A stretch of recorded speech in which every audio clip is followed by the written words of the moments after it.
Hello and welcome to this first part of the Year 10 mock feedback.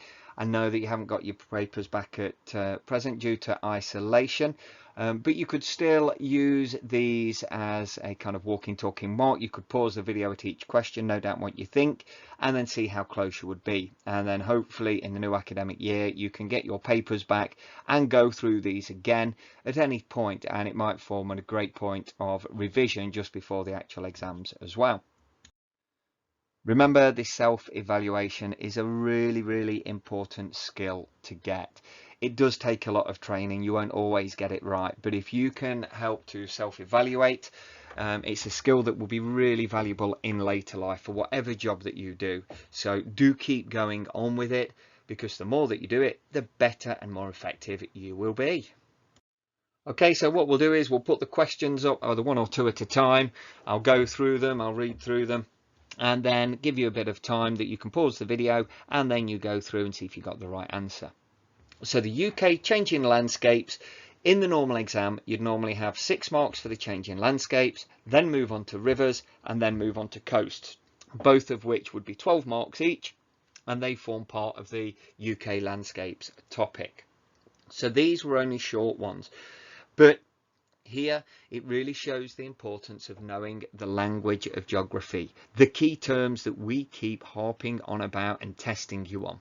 You've got to understand the key terms and how they relate to the exam specification, because if you don't know the meaning of the keywords, then there's no way you can access the questions and get the right marks. So revision for year 11 should really focus initially on knowing your key terms, using all of those different apps, Quizlet, Memorize, Seneca, as well as using the Firefly pages as well.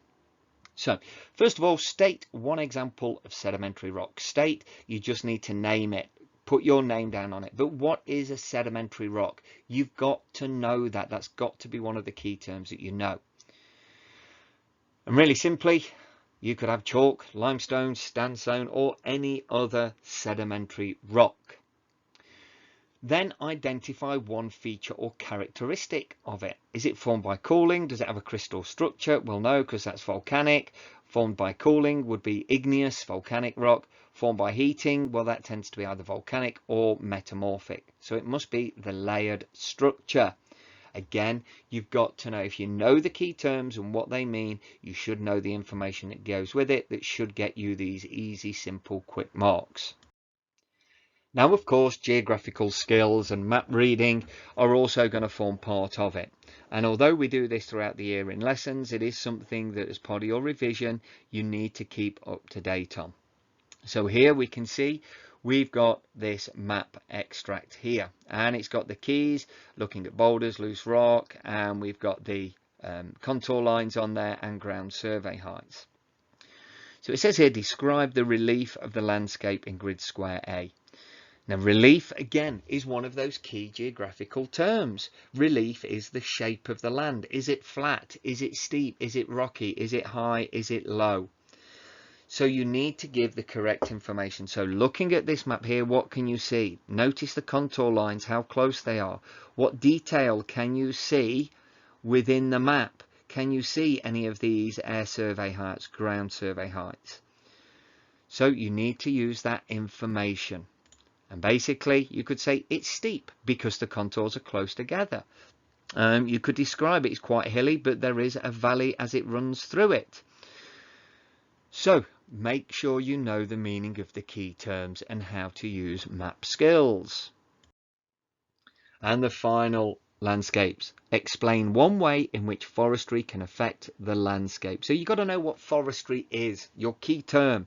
You've got to know your key terms. And how can it affect the landscape, the way that it looks? It's worth 2 marks. So you need to describe a feature of forestry and then say how it can affect the landscape. So you could pause the video and just write down what you think now before we check it now. So look how it gets the marks on these mark schemes. Planting large areas of coniferous forest. These are things like pine trees, can reduce the variety of trees. Planting large areas of the same trees can make the landscape look bland. So really simple, straightforward points, but you've got to give that part of forestry and how it affects the landscape. And that's it done. Now, normally in an exam, you'd move on to rivers and then coast. But for this one, we'll move on to global development because that's what it was in the mock. Now, one thing you should notice and what you should know is there are lots of resources you have to refer to. So always read all of the questions. So if it says study figure 2A in the resource booklet, look at the blooming resource booklet. Then read the question, identify the country with the highest HDI score, and then have a look here. We've got these number of different countries, which has got the highest scores. Well, we look carefully at the graph and we can see, well, which is the one with the highest, and we can just see it's this spotty one. Read the information from the key and off you go. Then describe the trend of Zimbabwe's score between 90 and 2015. It's worth 2 marks. You've got a resource. Can you give evidence? So Zimbabwe is the stripy one. Starts off at 0.5, goes down to just over 0.4 before rising to just over 0.5 again. So look at the mark scheme and let's see how you would get the marks. It says, but this won't work, so I can't do it. There we go. Bit of a technical error. So pause the video, read through the mark schemes, see how they get them. You'd need 2 of these statements to get the 2 marks. So suggest 2 reasons for the change in Cuba's HDI score. Now suggest means that you won't have studied this, but it's asking you to use things that you will know that could apply and could make a reasonable reason or explanation for this. So first of all, we need to find Cuba and what has happened. Well, Cuba has gone from just below 0.7, stayed the same, and then it's gone up quite significantly to nearly 0.8. So what could be the reasons for that? Well, you've got to know what Human Development Index is. Now, because this isn't something you discuss all the time, it's why you've got to learn the key terms and definitions within geography. Have I said that before? I think I may have mentioned it once or twice. Key terms are everything. So HDI is the gross national income, the life expectancy, and the mean years of education and quality of life figures. Therefore, what is going to have made those increased? Well, think of what's going to increase the life expectancy. What could increase the mean years of education? And then you'd need to apply that to say why that has been increasing. So pause the video, have a go now. So you need 2 of these statements. Look how it's linked to in. There have been improvements in healthcare, which means that life expectancy has increased. You don't need to go into any more detail because by saying that, you have shown you know exactly what Human Development Index or HDI means. And you're also showing that you know that it's increased for Cuba. So what are the things that could have caused that to happen? So again, the terminology, the language of geography. If you can learn these key terms, then you've got a really good chance of success. But in the mocks, it's what held a lot of people back, is not knowing the key terms. And key terms can be learned so easily through those different Quizlet, Memorize apps that you've all got linked into. Now this one, again, can be quite a tricky one, and these are the kind of questions that I hate because it's not something that we teach you necessarily. This comes from common sense and field work, but also from maths and science as well. So it really is quite synoptic, it links things together. So what are 2 of the things that could limit or what are 2 of the problems of measuring or using that graph to investigate it? And most of you got quite ideas. It's only a short period of time. There's a big change between the things. It doesn't look over many countries. It only encourages a few. So it doesn't link into this global idea. And you can see how you would get the marks there. Another simple multiple choice question worth 2 marks. You've got to be getting these right. But guess what? You've got to know the key terms. What's the difference between primary, secondary, tertiary and quaternary sectors? We've done this so many times and you need to know these factors. This is where your revision is so vital. So, which are the 2 economic sectors which are in the tertiary sector, the 3rd sector? This is things like retailing and services. So I've given you a big clue there. So retailing could be 1. Manufacturing, well, that's making stuff. So that's secondary. Banking is a service, so that would be tertiary. Agriculture and forestry are both about exploiting the environment, taking things from the ground, so they would be primary. So the answer there is simple, retailing and banking. And make sure you read it. If it says 2, give 2, don't drop silly marks. Now, this was a beauty, and it is very, very difficult, this triangular 3-axis graph here. I'm not sure if you would have done them in maths. But quite simply, what you need to do here is, if we just get the pen, so it says here you've got to plot the data on for Gambia. So the primary sector is 20%. So we look for the primary sector, and we can see it's along this axis here. So we know that the 20% line is along here. So this is the 20% reading for the primary sector. The secondary sector is at 15. Now we know that 15, here is the secondary sector, and it goes 0, 10, so 15 is between here and here. So this, you have to excuse that I can't draw a straight line, and that would come here. And then the tertiary and quaternary, well, because it adds up to 100%, that should mix it up. But here's the tertiary and quaternary sector here. We go along 65%, we follow that along, and that should then give us, you can see this matches up here, and it gives us our point here.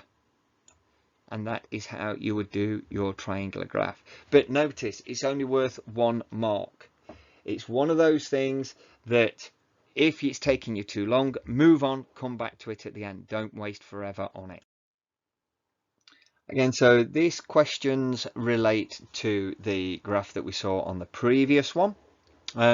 So state 2 possible reasons why the contribution of the primary sector is very high in Kenya. So here you've got to know what primary sector means. Well, it could either be mining or farming.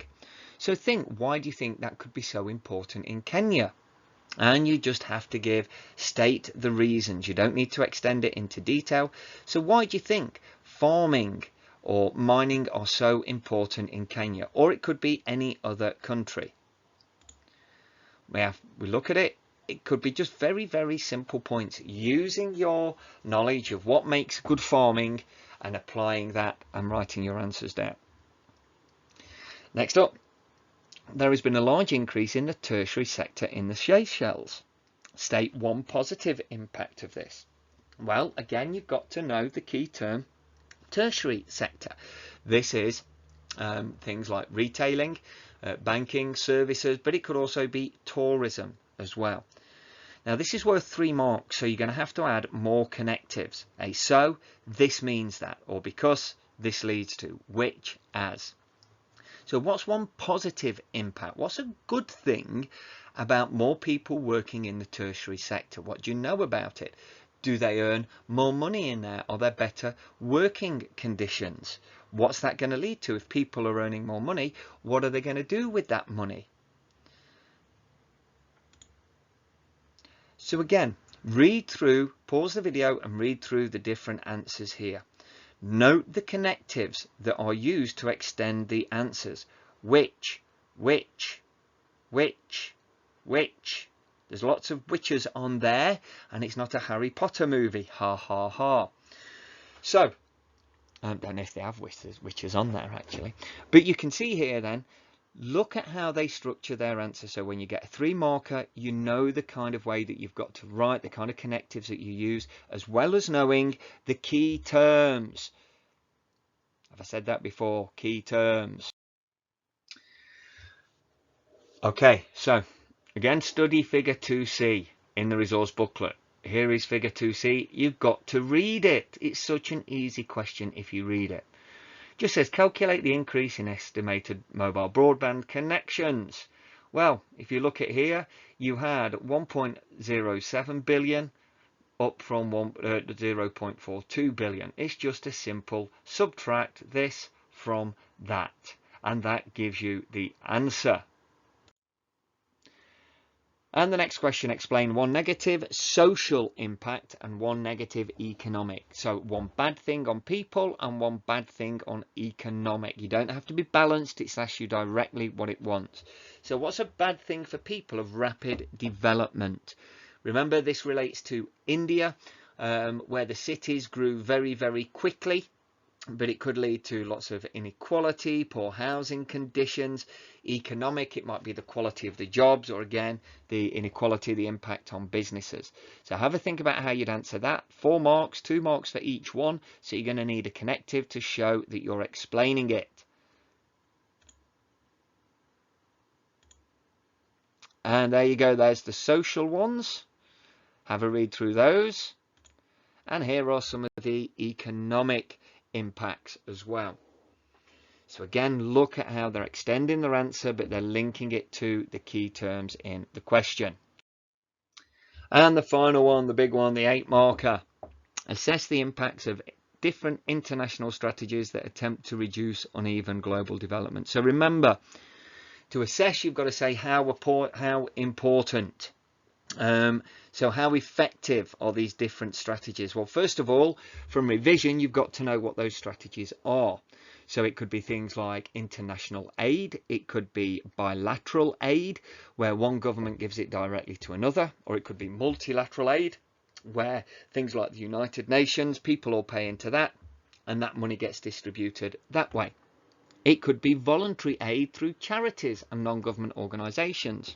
It could also be things like foreign direct investment. So that is the geographical knowledge and understanding, and you'd have to try and apply that to some case studies if you could as well. So that would get you sort of 3 or 4 marks if you just went on and explained what those are. But to assess it, you've got to say the limitations of it. You might say, for example, that multilateral and bilateral aid is lots and lots of money which could be used for top-down developments, which can create big economic booms for lots of people. But you might say, but they can be bad because they don't include the local people, and sometimes local people can be badly affected. Voluntary aid could be more about the bottom-up developments, which works very well on a small scale, but it only acts for a small number of people. Okay, so have a think about that one. Here are some of the answers from the mark scheme. These are kind of the things that you could be stating. So you can pause this video at any point and just have a look through those. But remember, the aim of these is to have a look at them, use them as a walking, talking mock, use them as a revision tool, and when you get your papers back, go through it and make comments to see how could you have got more marks. On those questions where you haven't got full marks, what would you need to do to get better next time?